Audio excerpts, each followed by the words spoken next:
ማራለች እየተማረች ነው በፊትም ከችግሩ ሁኔታ ነው እንጂ እኮ ትማራለች እንዴ ያላለችም ከትምህርት ሲመጡ እየራባቸው ስለሆነ አንዳንዴ ያልሄድልሽም እኔ ሳልበላ አልማር ነው እንዴ ምናምን ትላለች በቃ እዚህ እንትን ያለች እንግዲህ እንደዛ ያገኘን ጨምሮ ከዛ ቀን ጀምሮ ትምህርቷን ቀጥላ ሄዳለች እንደውም እኛ ራሱ ሳንቀሳቀሳን ነው ከንቀሳቀሳን አስተማሪ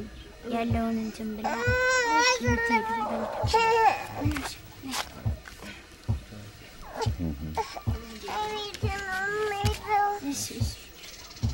አንተስ እንዴት ነህ እኔ ያው ትምህርት አሰረን ጨርሻለሁ ግን የአንድ አመት ነበር የማይመጣልኝ 25 ብር ከፍሎ ነበር ማለት በቃ በለም ነፃ ማስመስከር ይችላል ግን ያን ነገር ከማደርገው ጊዜ ከሚፈጅ ሰርቲፊኬት ደግሞ ብዙም ጥቅም የለውም ባንሳ እዚህ አካባቢ በዚህ ማካባቢ በራስ ብር መንቀሳቀሻ ከሌለ ማለት ነው ያን ብር ደግሞ መንቀሳቀሻ ማግኘት ስለማይችል አንድ እናንተም ከምትረዱን አንፃር እኔም ደግሞ ቅዳሜ ነው እየሰራው ዶክተሪን ከፍኩኝ ምንም መንጃ ፍቃድ በመጀመር ላይ ነው የሚገኘው አሁን ቃልን ጀምሬያለሁ እና በዛ ነው ያለው ምን ያህል ነው መንጃ ፍቃድ የምትመሰልከው ለመንጃ ፍቃድ ያው ሁለተኛ ለመጨረስ ብቻ 1200 ብር ምናምን ነው የሚሉት ኦኬ ሶስተኛ ደግሞ ከዛ እንደዛው ራሱ ከአንድ አመት በኋላ ጀምሮ ስለዚህ አንተ እስከ ሁለት ካገኘ በዛ መስራት ትችላለህ በዛ ሁለተኛ ካገኘ ያው እግዚአብሔር ከረዳኝ አንድ ግለሰብ ቤት ተቀጥሬም ቢሆን ለምን ሶስት ከተከፈለ ሶስት ለማውጣት እሞክራለሁ ማለት ነው እንደ ሹፌርነት ማለት እንደ ሹፌር ኦኬ እና እናንተስ እንዴት አድርገህ ለመረዳት ታስባለህ እናቴንም ያው እናንተ እስካላችሁልኝ ድረስ ራሴን እስከችል ድረስ ከዛ በኋላ እንኳን ራሴን ከቻልኩ በኋላ ለእናቴ የሚሆነኝ ነገር አደርጋለሁ ማለት ነው አለኛ ግን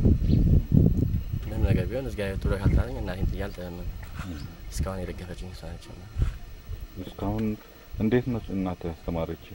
እናቴ ከልጅነት ጀምሮ ስታስተምረኝ በልመና ምክንያት ነው ሌላ ምግብ ምንጭ ነገር የላትም አንዳንድ ደግሞ ደመና አልተሳካ ሲላት ዶክተር ሸጣ ነበር እንትምጭ እሱ ማለት ሳካ ሲላት ከትምህርት ቤት እየቀረው ከሳጋ የተሰባበርኩ ማለት ነበር እንሰራ በዛ ምክንያት ትምህርት እንዲጨርስ አድርጋ አስደረጋኛለች ከአንድ እስከ 9 ምናምን ያለውን ትምህርት ብዙም ጣሙ ያላወቅኩት ከ10ኛ ክፍል ጀምሮ ያለውን ነበር ትንሽ እንትን ያልኩት እሱም ከዛ ብዙ ሙቀት ካላመጣበት እዚህ ጋር ውጤት ላመጣ ስለልቻል ለዚህ እንዳንተ ያለው ማለት ሁሉ 10 አመት እናት አንተንም እህተንም እየለመነች ያስተማረችው ማለት ነው ሁላችንም ባሁን ሰዓት ብቻ ካዚነስ እሱና እነዚህ ልጆች ካሉ በኋላ እንግዲህ ያው በእናንተ እርዳታ ቀጥ ብለው እንዲማሩ ማለት ነው እነሱም ነፍስ አውቀው እየተማሩ ነው ባሁን ሰዓት እኛ ማን አስቸገርናቸው ራሳቸው ተነስተው ነው የሚሉት እስከዛ ተሸግረው ያቁም ቁርስ ምሳ ተርቦ ያቁም እንደኛ ማለት በፊት እንደነበር ነው ቀጥሎ ትምህርታቸውን ይማራሉ እናንተ ብዙ ተራቡ ነበር ያኔ ተማሩ በዛ ሰዓት በጣም እንቸገር ነበር ቁርስ ከበላ ምሳ እንደገና በርግጥ በቃ እንቸገራለን ምሳ ለመርገም ደግሞ የግድ ትምህርት ቀርተን ወይ ዶክተሪ ወይ አንድ ነገር ለምሸጥ እንሄዳለን ወርታችን ወዳል ሲታን በዛ ምክንያት ነው ማስቲካ ምንም ተራወጥ በቃ ነገር እንትና ትምህርቱን ዘነጋችሁ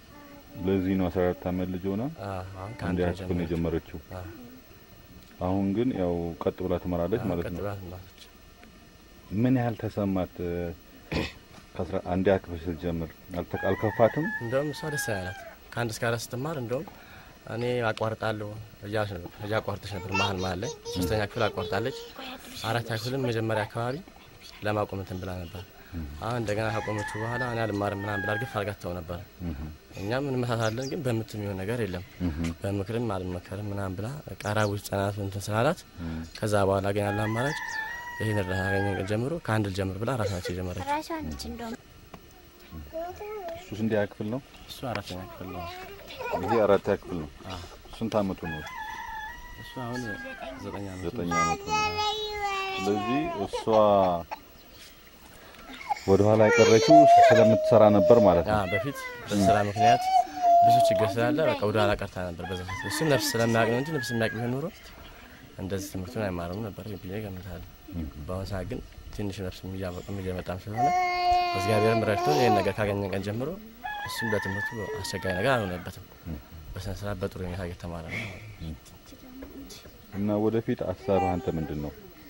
መንጃ ፈቃድ አወጣለሁ ብለሃል እሺ መንጃ ፈቃድ ከወጣ በኋላ